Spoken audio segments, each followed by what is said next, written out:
ادارہ تحقیقات اسلامی پاکستان میں اسلامی علوم کے بارے میں تحقیق کا سب سے پہلا اور منفرد ادارہ ہونے کا احساس رکھتا ہے۔ ادارہ تحقیقات اسلامی کی بنیاد 1960 میں کراچی میں رکھی گئی۔ آزادی کے بعد 1949 میں اس مملکت خداداد کی پہلی دستور ساز اسمبلی نے قرارداد مقاصد کی منظوری دیتے ہوئے جب یہ فیصلہ کیا کہ پاکستان کا سرکاری مذہب اسلام ہوگا اور یہاں قرآن و سنت کے منافی کوئی قانون تشکیل نہیں دیا جا سکے گا، تو ایسے میں ایک ایسے تحقیقاتی ادارے کی ضرورت کو بھی محسوس کیا گیا جو قرآن و سنت کے احکامات کو عوامی تقاضوں سے ہم آہنگ کرنے کے لیے رہنمائی فراہم کر سکے۔ 1952 سے جو ہمارے شروع ہوئی اسمبلی میں ڈیبیٹس، ان میں چودھری معظم حسین تھے بنگال کے لال میاں کے نام سے، تو انہوں نے بہت کئی تقریریں کیں جس میں انہوں نے کہا کہ ایک ادارہ قائم ہونا چاہیے جہاں یہ سارے جو سوالات اٹھ رہے ہیں ان کے وہ جوابات تحقیق کے ساتھ تلاش کریں۔ 10 مارچ 1960 میں اس ادارے کی تشکیل کا اعلان ہو گیا۔ ادارے کی بنیاد اس وقت کے وفاقی دارالحکومت کراچی میں رکھی گئی اور اسے ادارہ تحقیقات اسلامی کا نام دیا گیا۔ وفاقی دارالحکومت کراچی سے اسلام آباد منتقل ہوا تو اس ادارے کو بھی اسلام آباد شفٹ کر دیا گیا۔ 1980 میں اسلامی یونیورسٹی اسلام آباد کا قیام عمل میں لایا گیا تو ادارہ تحقیقات اسلامی کو اس یونیورسٹی سے منسلک کر دیا گیا، اور جب اسلامی یونیورسٹی کو بین الاقوامی یونیورسٹی کا درجہ دیا گیا تو یہ ادارہ اس یونیورسٹی کا لازمی حصہ قرار پایا گیا۔ اپنی گراں قدر خدمات کے باعث اس وقت ادارے کو یونیورسٹی کا تحقیقی چہرہ سمجھا جاتا ہے۔ دین اسلام کی حقیقی روح ابدی روح ہے۔ اس ابدی روح کو بدلتے ہوئے حالات اور بدلتے ہوئے معاشرے منظر کے مطابق نئے سرے سے سمجھنا، تفسیر کرنا عنصر نو اور اپنے زمانے کے تقاضوں کے مطابق اس روح کی عملی شکل کو نافذ کرنے کا بندوبست کرنا، یہ میرا خیال ہے کہ آج کے مسلمان کا فریضہ۔ تحقیق ضروری ہے، تحقیق کے بغیر نہیں ہو سکتا۔ تحقیق کا مطلب یہ ہے کہ آپ ان سوالات کو لے کے اپنی پوری روایت قرآن و سنت، فقہ اور دوسرا جتنی بھی آپ کی تاریخ ہے اس سب میں جائیں گے اور وہاں کیا کیا شکلیں تھیں اور ان شکلوں سے ہم کوئی حل آگے نہیں گے۔ تو یہ بنیادی طور پر تحقیق کی ضرورت تھی۔ عالمی شہرت کی حامل وسیع و عریض فیصل مسجد کے دامن میں قائم اس تحقیقاتی ادارے میں روزانہ بڑی تعداد میں مرد و خواتین تحقیق کرنے کے لیے آتے ہیں۔ یہ ادارہ ان تمام لوگوں کی ضروریات کو پورا کرنے میں ہمہ وقت مصروف دکھائی دیتا ہے۔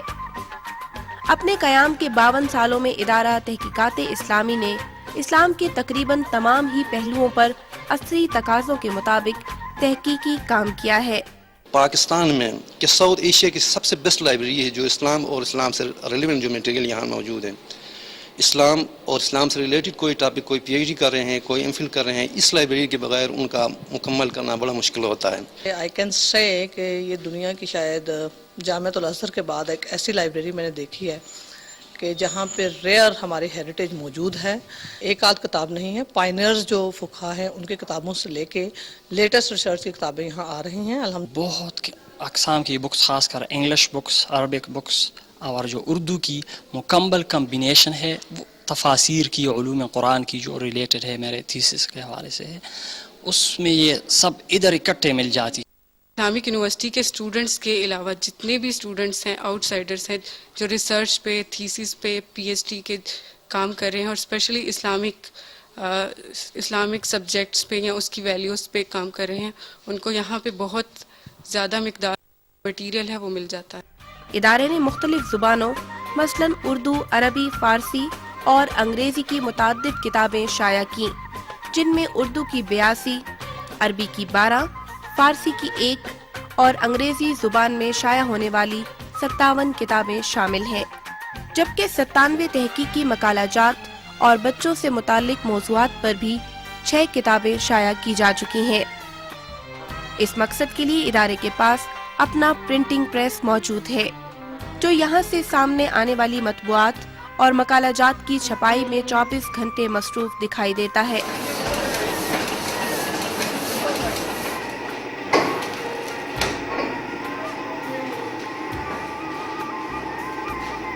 چند تحقیقی مجلات اس کے علاوہ ہیں جو سہ ماہی بنیادوں پر مسلسل شائع ہو رہے ہیں۔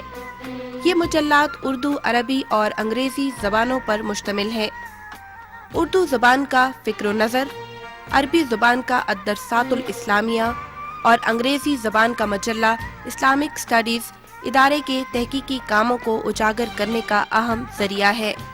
ادارہ تحقیقات اسلامی کا سب سے اہم جز اس کی لائبریری ہے، جسے معروف مذہبی اسکالر ڈاکٹر حمید اللہ کی تحقیق کے شعبے میں گراں قدر خدمات کے باعث ان کے نام سے موسوم کیا گیا۔ یہ ایشیا کی چند بڑی لائبریریوں میں سے ایک ہے۔ 10 سے 15 ہزار ایسی کتب رکھنے کا اعزاز حاصل ہے جو شاید دنیا کی کسی دوسری لائبریری کے پاس موجود نہیں۔ اس لائبریری کی بنیاد بھی 1960 میں رکھی گئی تھی۔ اس وقت اسے برصغیر کے مشہور عربی دان مولانا عبدالعزیز مہامانی کی جانب سے 2500 کتب عطیہ کی گئیں، جس سے اس لائبریری نے تحقیق کے شعبے سے وابستہ افراد کے لیے اپنی خدمات کا آغاز کیا۔ بعد ازاں ملک کی معروف سیاسی شخصیت مولانا کوثر نیازی کے صاحبزادوں نے اپنے والد کی جانب سے مرتب کردہ 7500 کتب پر مشتمل لائبریری کو ڈاکٹر حمید اللہ لائبریری کے لیے عطیہ کر دیا۔ یہی نہیں، ایک اور معروف اسکالر اور ادارے کے سابق سربراہ ڈاکٹر ظفر اسحاق انصاری کے صاحبزادوں نے بھی اپنی ذاتی لائبریری جو کہ 4500 کتب پر مشتمل تھی، اس لائبریری کو عطیہ کر دی۔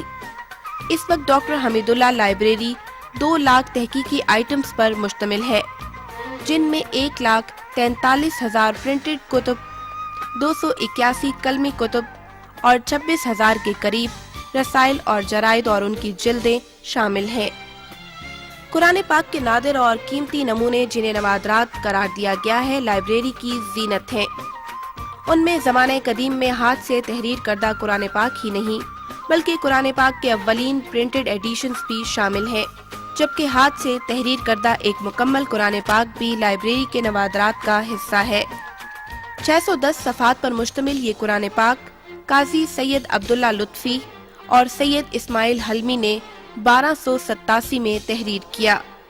یہاں موجود قرآن پاک کے دیگر نسخوں میں سونے کے پانی سے تحریر کردہ نسخوں کے علاوہ 1400 ہجری کی تکمیل پر انڈیا کی القرآن اکیڈمی کی جانب سے شائع کروائے گئے قرآن پاک بھی موجود ہیں، جو دیکھنے میں انتہائی دیدہ زیب ہے، جبکہ ایران کے سابق شہنشاہ محمد رضا شاہ پہلوی کی جانب سے لائبریری کو بھجوایا گیا قرآن پاک کا نسخہ بھی اس کے خزینے میں شامل ہے۔ اس کے علاوہ مثنوی اور مانوی کی طرز پر قرآن پاک کا منظوم اردو ترجمہ بھی یہاں موجود ریکارڈ کا حصہ ہے، جسے محمد شمس الدین شائق نے تحریر کیا۔ جن دیگر زبانوں میں یہاں قرآن پاک کے تراجم دیکھے جا سکتے ہیں، ان میں کشمیری، گوجری، ہندی، بنگالی، ہسپانوی، سندھی، سرائکی، پشتو، پنجابی اور ایشین زبانیں شامل ہیں۔ دیگر کتب میں طب کے موضوع پر ابو علی حسنین ابن عبداللہ المعروف ابن سینا کی کتاب القانون والنجات ہے، جسے پرنٹڈ کتب میں سب سے پرانی کتاب کا اعزاز حاصل ہے، جبکہ ابن سینا کی ہی ہاتھ سے لکھی ہوئی کتاب حضرت علی کرم اللہ وجہہ کے خطبات پر مشتمل شرح نہج البلاغہ اور 1898 میں ابو الفیض فیضی کی جانب سے لائبریری کے خزانے کا حصہ ہے۔ لائبریری کو جدید خطوط پر استوار کرنے کا عمل بھی ساتھ ساتھ جاری ہے۔ یہاں مرد و خواتین کے لیے کمپیوٹر لیب قائم کی گئی ہے، جہاں ایم فل اور پی ایچ ڈی کے اسٹوڈنٹس تحقیق کی کام کر سکتے ہیں، جبکہ عام طلبہ کے لیے بھی کمپیوٹر کی سہولت موجود ہے۔ ہر قسم کی فیسلٹیز یہاں ہمارے پاس جو ریسرچر ہیں ان کے لیے لیب، جو پی ایچ ڈی اور ایم فل کے اسٹوڈنٹس ہیں تو ان کے لیے ہم نے الگ لیب بنایا ہے، جو فیمیل جو اسکالر ہیں ان کے الگ ہمارے پاس لیب ہے، جو عام اسٹوڈنٹس جو آ رہے ہیں ان کے پاس بھی ہمارے انٹرنیٹ کی فیسلٹیز ہے وہ الگ ہے۔ اس لائبریری سے پاکستانی ہی نہیں بلکہ غیر ملکی اور غیر مسلم بھی استفادہ حاصل کرتے دکھائی دیتے ہیں۔ I get access to everything that from computers, internet, books, work, all research works is readily available. And I can see different from other libraries as in this environment is good. We are getting whatever we need. When we have some assignment, we got all the resources. We have got all the resources here available. Environment, as for me, for example, I'm a Christian, and the environment is an Islam environment, but I am just coping up with them. They are good people. I socialize with them very well without any problem.